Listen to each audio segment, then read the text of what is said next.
Yeah, it's great to be here. Thanks for the invitation. So, I wanted to talk to you a little bit about how it works with the communities in Graphite. There's an open source project, River, and we're trying to really get some mental behind it because we love for other people and make some contribution towards the project. And, we kind of would love to have like popular community, scalable, source metrics, basically. Yeah, a lot of people read things and definitely being frustrated with being on place. Things that we way big or centralized environment. So I do think it is increasing. Frankly, basically the interest and thought that's going into how monitoring can be done in a standardized way. Yeah, so I've been working running computers now for about 3 years. I'm a member of Open Metrics, a CCR project, you can see the website for more info, but it is a really fantastic effort. And what Henry was talking about with histograms, we're trying to bring a lot of standardization to the way that basically people really define their histograms, how they rank them, along with all types of other metric types. So you can see like this is PR on the data model in proto format, and you can see here that hopefully it should be very easy to define very standardized buckets. People should be able to share the same configuration in like popular packages. But the first thing we need to do is be able to actually share the metrics in the format that every system can understand in the same way, much like your web traffic generation should be. So anyway, that's a little bit about metrics. I want to talk a little bit about like where M3 is based out of. I'm Australian, so I usually live over there. Now I'm living in New York. Well, that's where most of the M3 is now. These green dots would be Uber engineering offices. And we also have some engineers in Sevilla. Manufacturing basic contributions to everything, which is really exciting. And what I want to mainly talk about in my broad brushstroke is high vector metrics, where I think that like the challenges in monitoring at scale are we're beginning to see. And then I'll talk a little bit about making some Graphite. So this term gets thrown around pretty often. I wanted to just basically give an example of a monitoring use case that I think I find out use case very quickly. So if you take a single metric like HTTP status code, and you basically try to form a metric out of that, so basically going to track the occurrence of different status codes over time. So when you think about the dimensionality space of this metric, there's a few different dimensions that we would like to monitor. Say perhaps route, status code, active ice version. And then when you multiply these dimensions all together, that's the resulting unique time series that we need to track. So if we look at some numbers here, you can roll these metrics up to make viewing it really fast. And here you can see that there's a few metrics on the left here that have like a region tag, a client version tag, and of course a status. And there's on each of these, of course, is the route tag as well. So rolling them up is really stripping off the region tag, stripping off the client tag, and then summing the results of those all together. So that makes, at least like when you want to view these really high value metrics across all regions or across all app versions, quick. However, just to store the raw data is still pretty highly dimensional. And an example we have here is basically 500 HTTP routes by status codes, 5 regions that the backends are running in, and say 20 client versions. And that's 250,000 unique time series. It's expensive, but not too bad.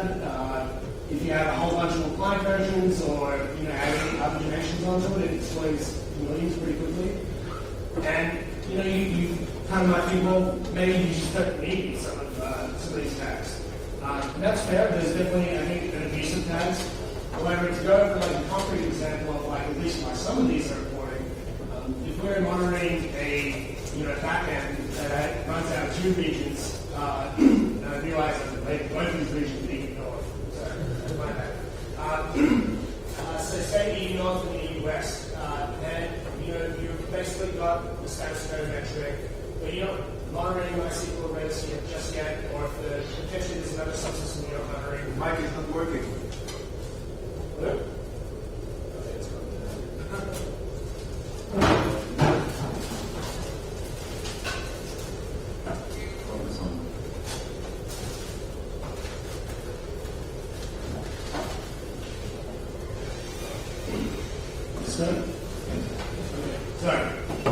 so basically, you've got two regions here, E north and E west, and you're monitoring the status code at the edge here, and saying that you're monitoring just the status code, so you're not really monitoring maybe all the subsystems that this application is depending on. So then, if Redis fails, say in a single region, and you can see here that we've basically got these two clients. Don't necessarily talk to the same resources. So for a client V1.3, it's only talking to MySQL through the front end and then hitting the application here and the purpose of data. However, the client V2 is going through a different path where it hits both MySQL and Redis. Perhaps you have some fancy chat feature that you're using Redis for in V2 and not V1.3. So if Redis fails and it's something that you're not explicitly tracking, you want to bump this from the very edge of your network of like where the errors are happening. If you don't have the region tag, then you won't know where to start, basically where to start looking. And if you don't have the client version, you won't know that perhaps you should only be tracing the code path for the V2 client, not the V1.3 or other versions as well. So this is why these tags can be really, really important. So Prometheus really is an absolutely fantastic system that I think everyone should get started on Prometheus. There's no reason to jump into a more complex and hardcore monitoring system until you're really starting to hit the layer of like having multiple Prometheus instances. But when you do start to hit that, I think it's basically a choice to start sharding your Prometheuses or look to long-term storage. And this is the design of Prometheus. Long-term storage is basically there to solve this problem.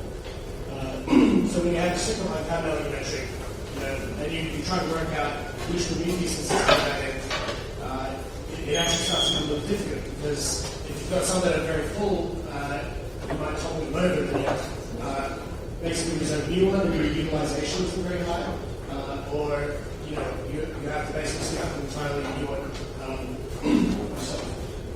So in metrics and monitoring, I just want to basically go through the background of why it was even important for us to do work in this space. So we have a lot of metrics. A lot of teams, very little in their usage. We first started using Verify, and then more people started using tag metrics. And we now have about 700 million pre-aggregated metrics per second at the company. And that translates into 130 gigabits per second of network traffic coming into our aggregations here.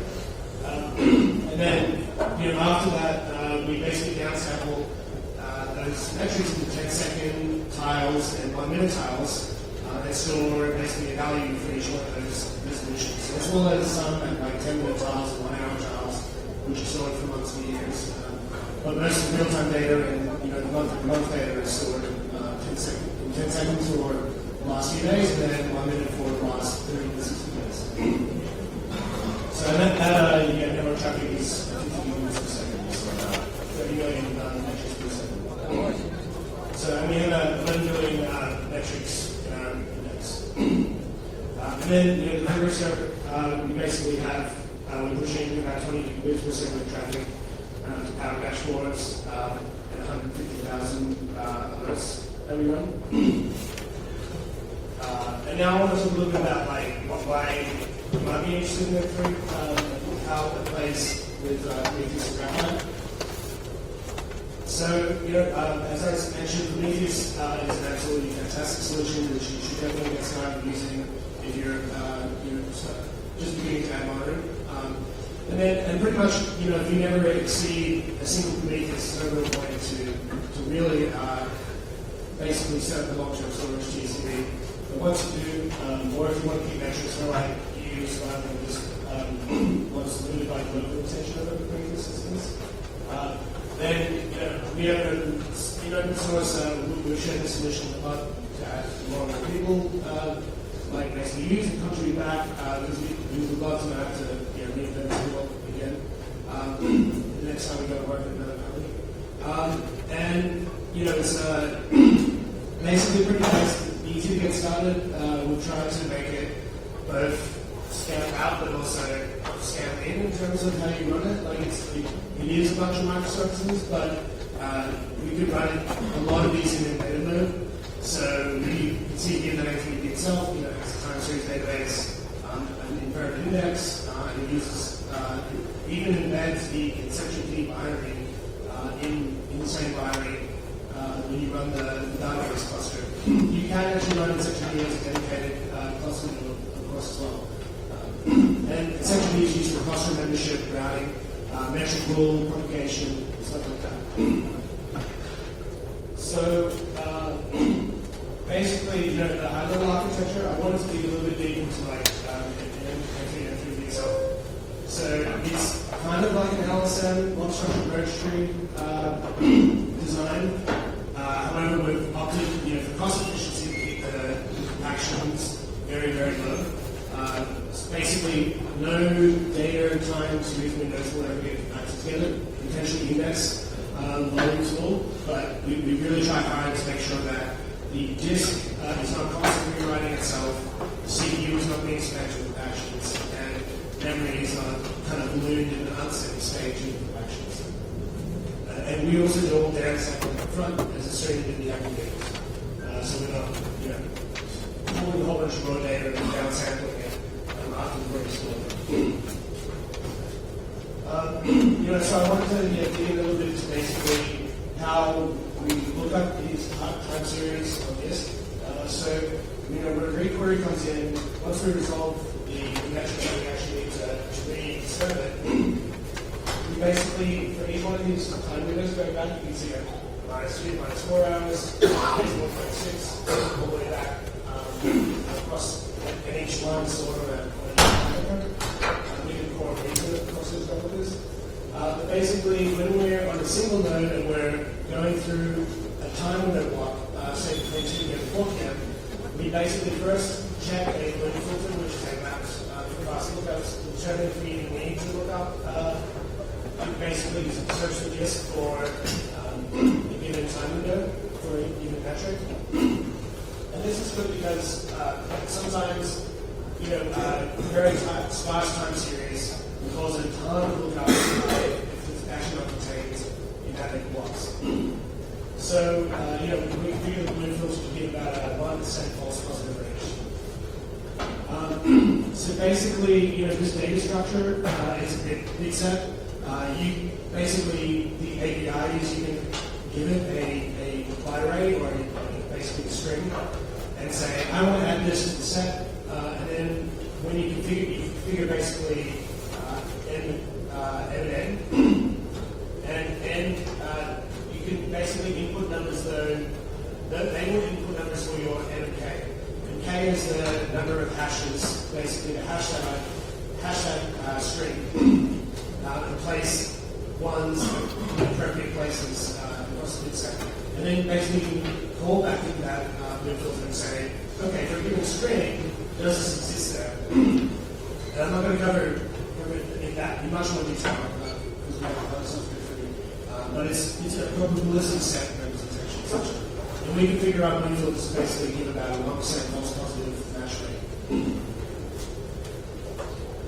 So now I'm going to talk about how we actually find that metric in the time window block. So for a 2 to 4 p.m. window, we basically look at that we'll filter it. If it says, yes, this metric might have data in it for the 2 to 4 VM block, then we go to the summary file, which is also in that, and we do a binary search to find the nearest index entry. And so you can imagine that if we're looking for the metric cat and the current value is dog, we're going to do a binary search to start. So the current value of the binary search is dog, we're going to start at dog, we're going to go left, and this cat is less than that. Then the current value is bond. So now that's before the current entry and cat that we're looking for. And then we're going to basically say, okay, that was the closest one we found. Now we're going to start linearly scanning, and this is done so that the pages, as they're being ordered in memory from the end that we should try and reduce that to about 1 or 2 pages for a given metric that we're looking at. So in this example, we find bond, then we see boat, now we have cat. Now we have the exact data offset we need to look up in the data file, and we can go grab that data and check something before we check the code. And I want to talk a little bit about the entry and variant index. The variant index is similar to the same, uses FST segments, which finance native uses to build an efficient rest-based structure for a class index. It uses growing bitmaps to capture metric IDs associated to a label value. So every time we find a label value match, then we pull up the roaring bitmap, basically decoded by attaching the containers to the bitmap's memory, and then be able to intersect a lot of these metrics queries and combine the results together. So you can see in this example, like a finance data introducer is a little bit like a tribe, an optimized tribe. So in here, in this example, we'll put the word R and C, and they both essentially match the same value 3. So we compressed the tribe back together. And 3 in this case will basically point to a roaring bitmap that matches metric ID cells. So for every term combination in the form of, say, service equals food, we basically get to store a list of metric IDs, integers that match, which is the first instance. And if we have a query that says service is food, endpoint is bar, client version is 3, we basically, to resolve that query, we need to intersect the different sets where service equals food, endpoint is bar, client version is 3. And you can imagine where if you have a regex here, say, like endpoint equals star, then we first need to expand and match all the actual label values that match star as well. And that's what the FST does. So once we've found all the concrete-based label values that do match this, then we need to intersect the roaring bitmaps associated with all of them together. We calculate one set or all 3 of them. And then the fuzzy index is broken into time limit slices as well, so that we can just drop immutable indexes when the data is no longer actually needs to be pulled back because it's out of retention. We have to OR the result between the time window indices. And that's great because it means that using something like Elasticsearch or similar, you basically have a whole bunch of deletes to basically get rid of data that's outside of your TTL. Or you have to do like index rotations yourself as well, which is kind of similar to what we're doing here with this whole match about the database itself in this example. So, diving a little bit more into roaring bitmaps. Essentially, they're just a more efficient bitmap. So, roaring bitmaps can represent up to 2 to the n space, and most common ones are represent 2 to the 32, which would be 64. For every 2 to the 16 space, they use a different container depending on the cardinality, basically, in that range of integers that it's trying to represent. So, for a really dense bitmap, it'll probably choose it. For a really dense key range, from 2 to 16, it'll probably use bitmap. That will use 8 kilobytes of memory. Of course, the ones that have less values will probably start with an array and then swap it out to bitmap. And then the relative encoder is great for long, contiguous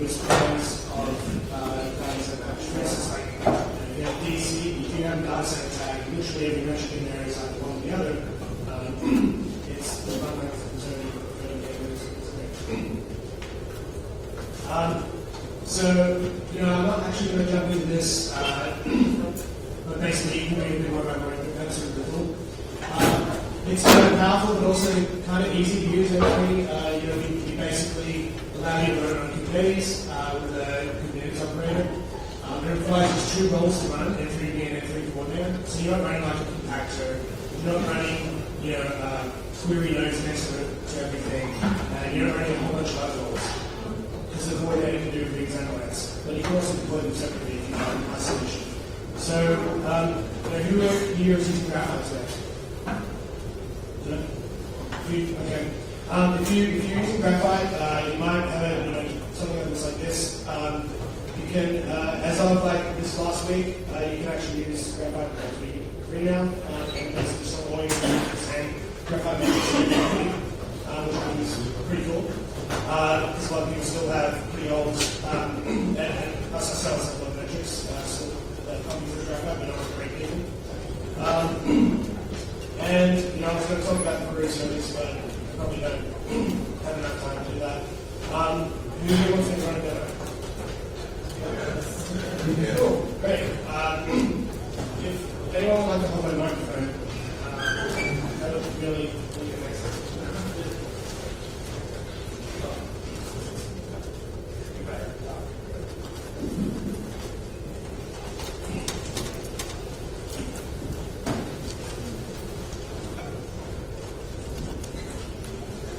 Okay, so basically this is the demo that we're talking about here. It's all containing a gist. If you want to look at it later, that's a bit link here. That's my IT copy. So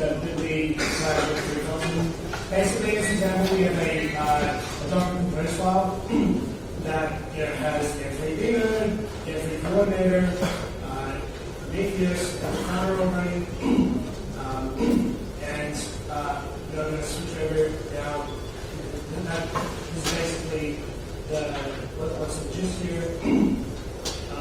And you can see here that we configured for Graphite to store stats.sum with a sum policy for 10 seconds loaded for 7 days. And anything that doesn't match that is aggregated by main aggregation policy, 10 seconds for 7 days. And then for Prometheus, we're going to just store everything in the aggregate in 24 hours. So, if we get started, it's basically running through the screen read. We're going to basically get all the nodes as we go proposed. And while that's happening, I'm going to create a topology placement. So here you can see I'm going to configure N3B interpretation factor 1. We're going to be using the Docker Compose in 3DC and 3DB, first name there. We're going to use 64 shards because this is a single instance. So we don't use too many shards. Then we're going to create the aggregated namespace, which stores the Prometheus metrics. Then we're going to create the aggregated namespace that stores can store both Prometheus instead of Graphite. And now, we're going to Fire, which is now also running thanks to